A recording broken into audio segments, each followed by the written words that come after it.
Let me ask you a question. Why do you think you feel anxious all the time? And maybe it's not anxiety, it's anger, sadness, loneliness, or fear. I could be lying and tell you you're Where do these fine. emotions I could come be from? lying the rest of the night, but I won't do it. No, no way. I'm saying so. Let's first think about the following. I What could is a feeling pretend really? that you're doing It's something we okay. feel I inside that could give we in can what you describe in want words, anyway, with our facial but I won't expressions, do it. maybe No, even colors, no way. music, and I'm sound. saying For example, this is what dread might feel like, or pride, boredom,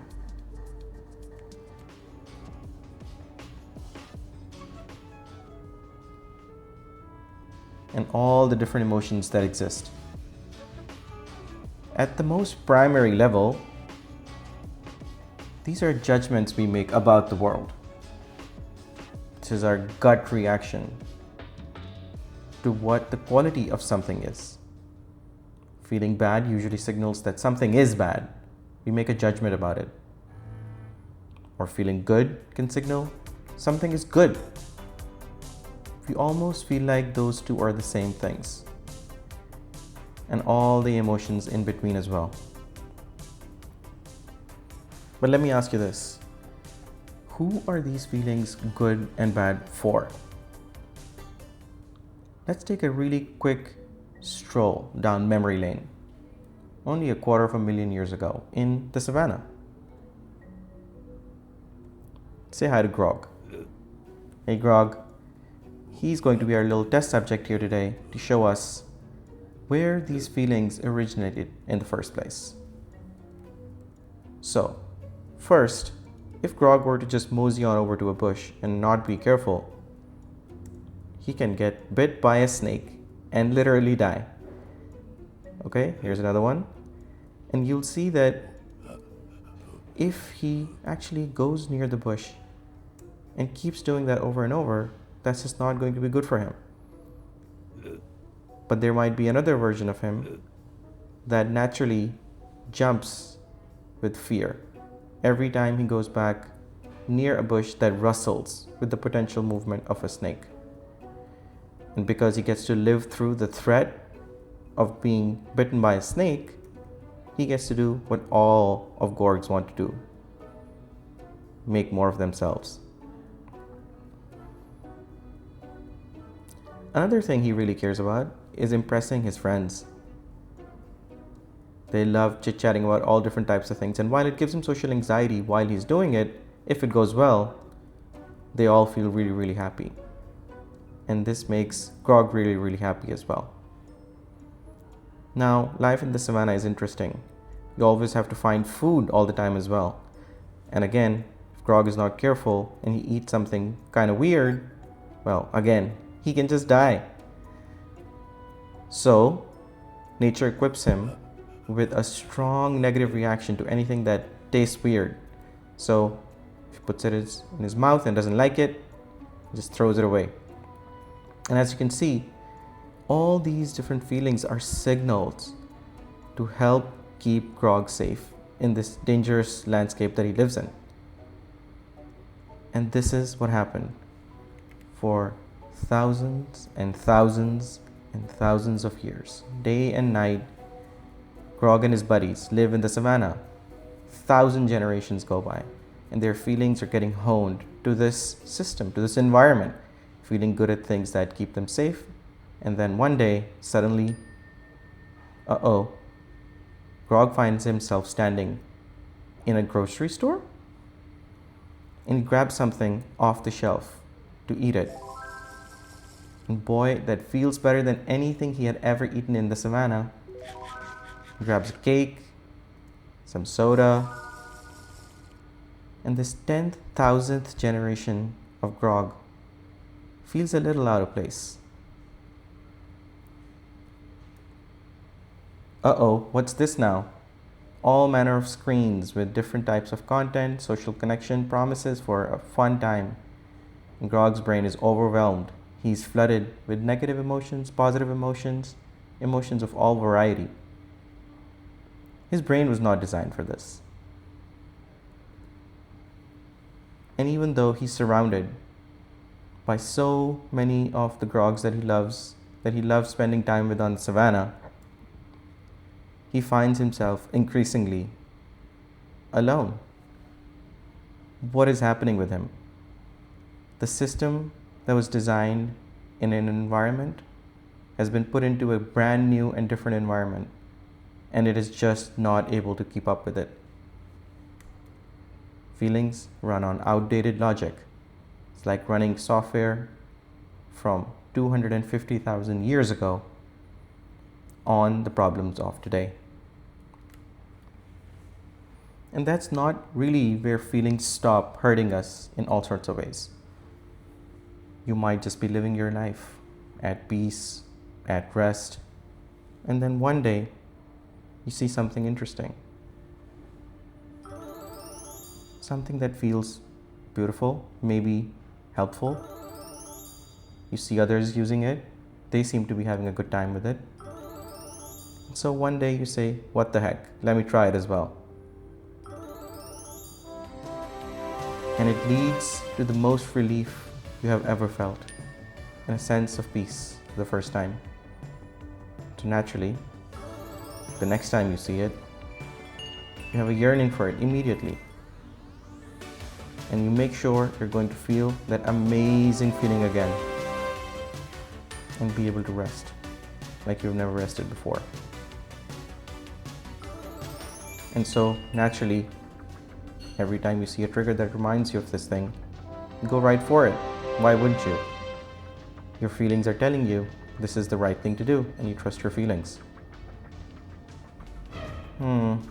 Something strange starts happening. The yearning that used to feel really, really good now feels sort of like a letdown. And those triggers, they're getting stronger and stronger and harder to ignore. And the yearning is less like a yearning and more like something you cannot say no to. And every time you do try to find that relief, you don't find it. And you get stuck in this loop, this everlasting loop, the pleasure trap that your feelings have led you down. Feelings can cascade into addiction like this quite easily. Different people also have different feelings towards the same exact event. A couple might have somebody who feels warm, or somebody who feels lonely. Or doom scrolling on your phone might feel like agitating to one person but numbing to another. Now, I'm not saying that feelings can never align between people. There are certain things that universally are beloved. For example, being outside on a nice day. But the point is, the feelings have more to do with you and how you feel about the world, just as much as they have to do with what is happening in the world around you. Feelings aren't, in that sense, objectively real.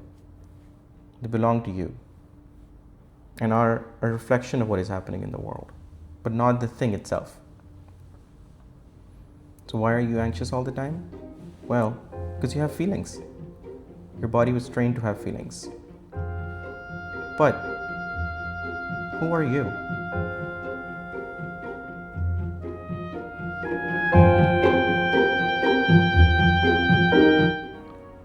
Let's talk about our conscious experience for a second. What does it feel like to be a grog ourselves? Well, we have our senses on the left here. We can see, hear, taste, touch, and smell. Let's just interact with what's happening in the world. We have a body with a heart and a breath, and so many other parts too, but I've sort of simplified for this visualization here. Your mind offering up thoughts every moment. Your memory is coming back as you think about various things. And your actual perception of what is happening in the world. As we know, the senses are more like raw data, but the perception is the judgment. Feelings are the judgment that we put on top of that. And all of this culminates in the conscious experience. Sometimes you might call it a mood, or you might even call this a feeling. And as different things happen in the external world, your mood changes as a result of it. Good things can happen, you can have a really nice meal, really amazing things can happen, you can go through parenthood, find that to be the most satisfying experience of your life. Or sometimes bad things can happen too. Maybe you fall off your bike, you feel really bad about that. You could have an argument with a loved one. Now, if you go back to a calm state here, there's a few things that are worth noting about this conscious, aware type of situation we have going on. First, you can see that there are lots of loops in here. First, what you're doing in the current moment might make you think of something in your memory. On the flip side, something you thought of in your memories can then change your mood and experience. What you're doing right now can trigger certain thoughts, and then those thoughts can come back into your experience.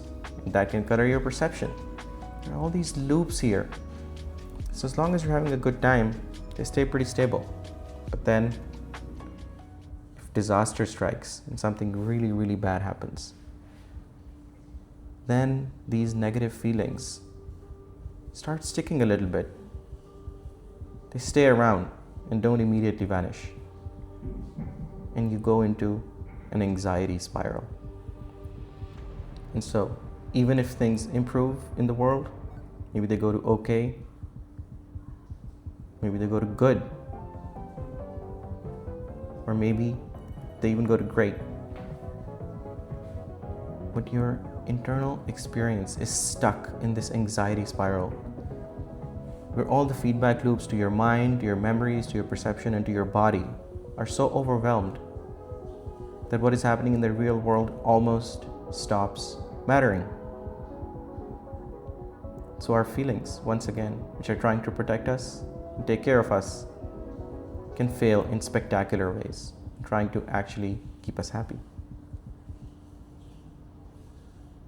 Let's take a step deeper. Here is a little representation of the world on the left side, where things happen, your subconscious mind in the middle, which we'll dig into a little bit soon, and on the right, your consciousness, your actual awareness of what is happening. And so something happens in the world, like a close call. A feeling and a thought immediately arises from within your subconsciousness, and then it colors your consciousness, your awareness, with that feeling and thought. And this process is so automatic that we almost forget that there is this processing happening in the middle of the event happening and us having a thought and feeling about it. As if the thought directly arose in consciousness itself, as opposed to coming from this other part of ourselves. And what is this part really? Let's dig into it a little bit. These are all the various optimizations that have been solidified and collected and honed over those hundreds of thousands of years in the savannah. And so there are modules in here that care about all the individual parts of the human condition. Self-protection, mate attraction and retention, affiliation, your friends, your social network, kin care, your family and blood relations, social status, hierarchies, and being successful, and disease avoidance, avoiding any sickness that may come your way.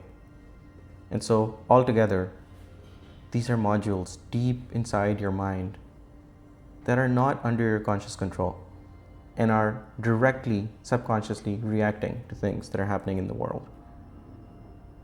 And whenever something happens, they all have different things to say about it, and their voices are not equally as strong. Some events might trigger certain modules, others might trigger others. And by the way, this process isn't only happening just with input from the external world. These modules are quite active. They will generate thoughts absolutely with nobody's input. So feelings and thoughts just flow out of this deep structure in your brain merge themselves into your conscious awareness. And the feeling that you feel is the mixture of all of these inputs coming into your conscious awareness.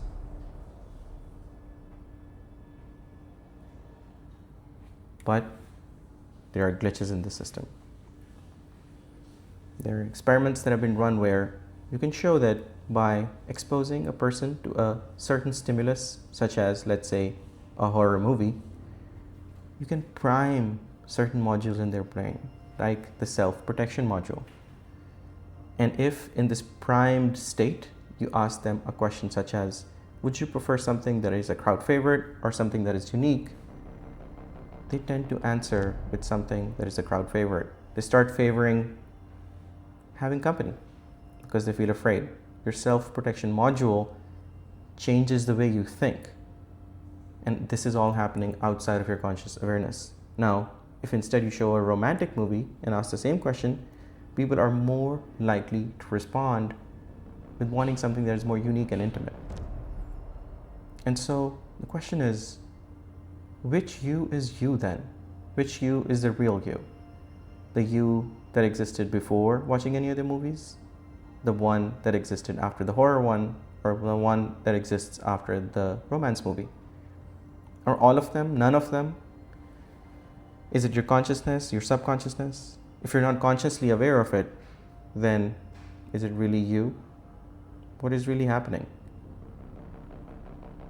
This is what I mean by saying your feelings are not under your control.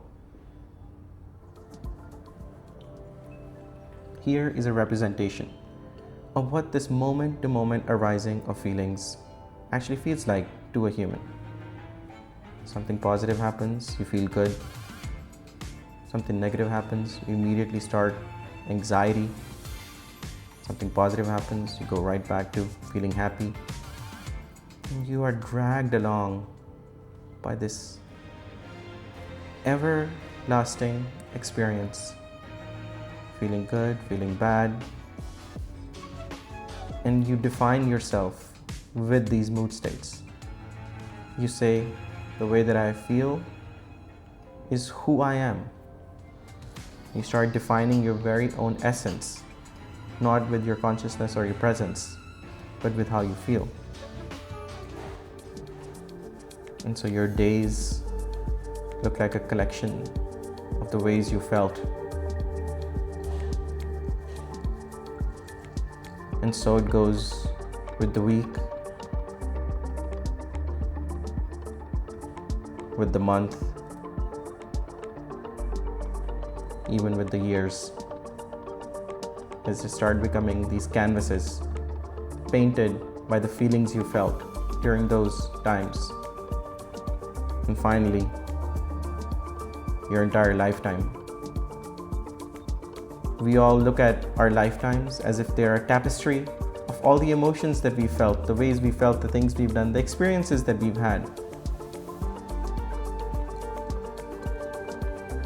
But is this accurate? Is this how we really should think about our own existence? Let's take a moment to talk about lakes. And trust me, this will make sense in a minute. So here's a lake, let's call it Lake Theseus. And what I'm going to do is I'm just going to start the passage of time. And immediately you'll see water pouring in from the left side. Now I've colored it purple just to show that it's not the same exact water that is already in the lake. So you can think of it as the water in the lake getting replenished. As the water in the lake flows out, downriver, the upriver water comes in, rain also falls, that also changes the water molecules in the lake itself. But really what is happening is the matter that the lake is made out of is slowly getting replaced.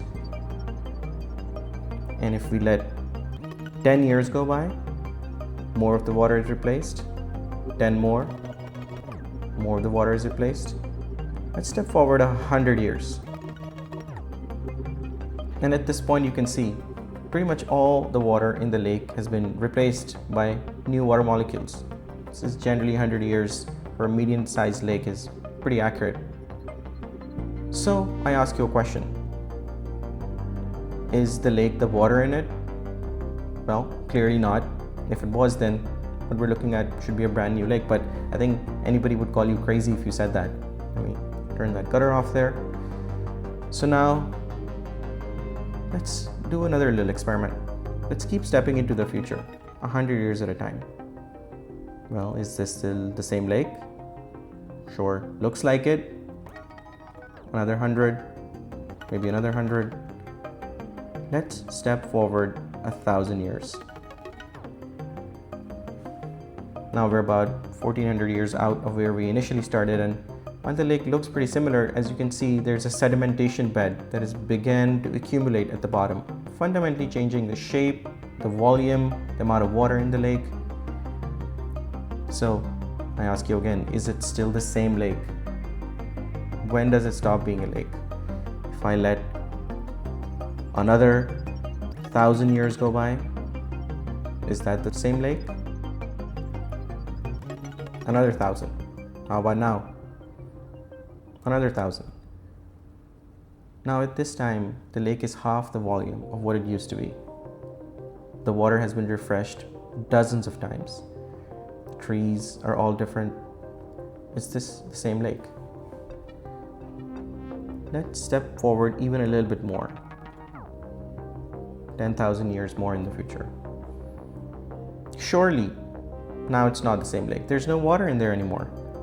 But the landscape, the bedrock, still has echoes of what the lake used to be, and presumably if you dug out all sediment, you could fill it up again, make it a lake. Let's truly go into deep future and go hundreds of thousands of years in the future. And surely at this point, the landscape doesn't even look the same anymore. So somewhere along the line, from 0 years to 700,000, the lake is no longer a lake. And when did that stop happening, really? Is there a smooth line that we can draw? Let's go the other way. Let's go a million years before the lake existed. And again, you can see nothing there that could be identified as Lake Theseus. But if we jump back to right before where we started, just 30,000 years ago, before the lake is the lake as we know it, now a depression is following and there's water accumulating. It's beginning to look a bit like the lake that it's going to be in the future. Is it now officially the thing that it's supposed to be? The lake looks less and less like a thing and more like a process. Just a section of space-time that we have cordoned off and named and labeled.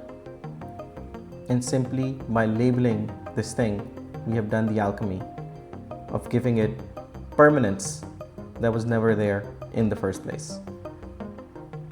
I keep stepping forward and go back to the original time of the lake. There it is. It's not really a thing. It's a moment in time where a certain part of the landscape was dimpled and some water flew through it. So the lake is not the water, not the shape. What is it? It's the process. It's the process that it goes through. So how about us? What are we then?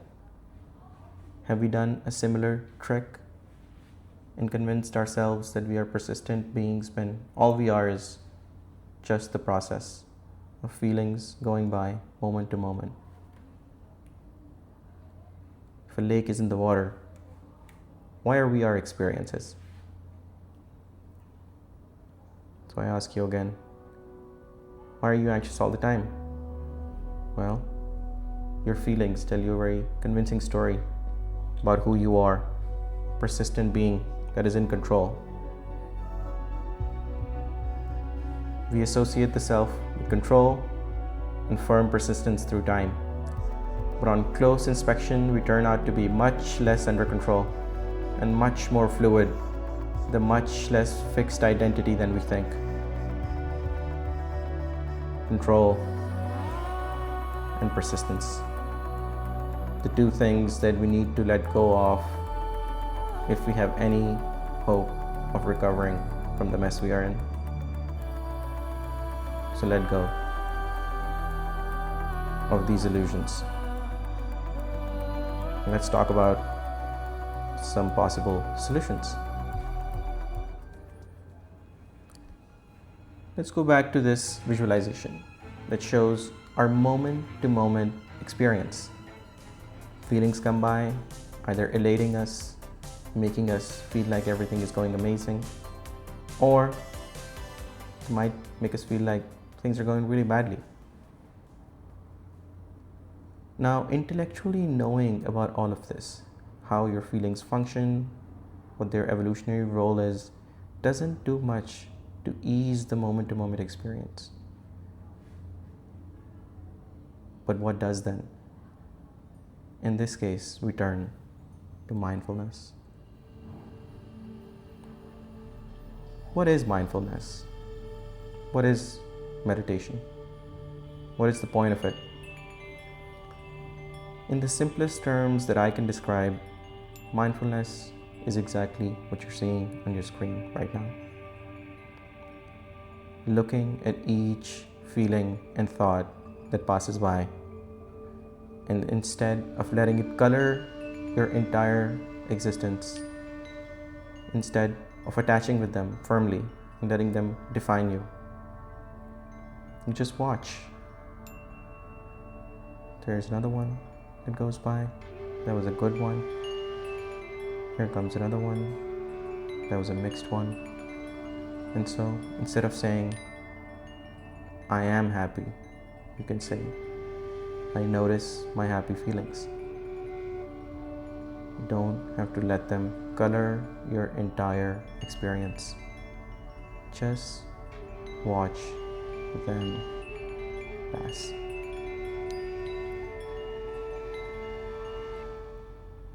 There's more hope. You can apply mindfulness in more than one way. Let's go back to our subconscious. When something happens in the world, your subconscious is going to fire. This is inevitable. This is what it means to be an animal. But what is not inevitable is the subsequent mixing of this feeling and this thought spontaneously arose into your conscious experience. And so let us again watch this process, but this time let us try to do it mindfully. Things still keep on happening. Thoughts and feelings still get generated. The only difference is you mindfully respond to them, and you don't let your conscious awareness be flooded by the color of these feelings and thoughts. Whether it's external events or things spontaneously arising out of your mind. You cannot control the external world. You cannot control your own subconscious generating these thoughts and feelings. But what you can control is your response to it. You are this shimmering magical cloud on the right. And you can control how you're going to respond to these spontaneous thoughts and feelings. This is mindfulness.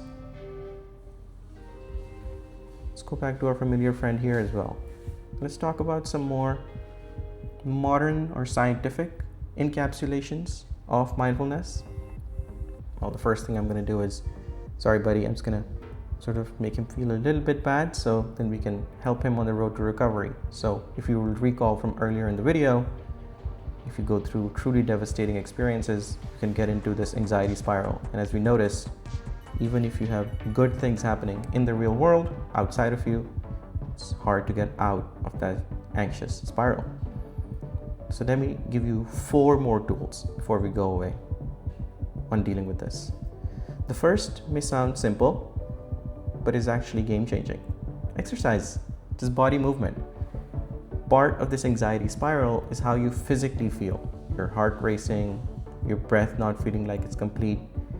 And by doing exercise, you can train up your body so that it's better able to respond physically to this type of anxiety spiral. Secondly, you need to mindfully reframe your thoughts. Reframing means stripping away the color of anxiety that has been put on top of that thought and reframing it to be more objective, more clear. This is the internal version of clarity on the perception side. So clarity of perception means seeing things for how they are in the external world, free from the noise that is being introduced into your perception from your experience. And then you'll see results coming. As you can see, our friend here is already recovering. And then finally, therapy. The slowest of all the methods, in my opinion, works very slowly, sort of charges up like a battery over time, but helps you deal with your memories in a very healthier way. And so now, if we go back to a devastating situation with all these tools here to help my friend here, you will be able to more robustly deal with a situation like this. And so when we switch back to normal day-to-day life, that anxiety spiral no longer sticks around. And in this way, within your conscious experience, without needing to change anything about the external world or anything about your subconscious, you in the layer that you sit in, the thin layer of consciousness that sits in between your within and your outside, can make some healthy change. Let's also talk about the pleasure trap once more. Now, as you might recall, the triggers are scary, especially if you're in the middle of this spiral. They come hard, they come strong, and you feel like you have to do something, you have to respond to them. So what is mindfulness in this situation? Well, just wait. Some folks call this urge surfing these days, but the idea is just simple. Look at the triggering, and notice how its nature changes over time. It becomes less scary. Its color begins to change, its shape begins to change. It looks closer and closer to the form that it had when you first encountered it. Now this is the important bit. The trigger will continue triggering. It will never really go away. There are things that will happen in the real world that make you remember the thing that provided relief. But mindfulness is not yearning for this and just letting the triggers pass as they come.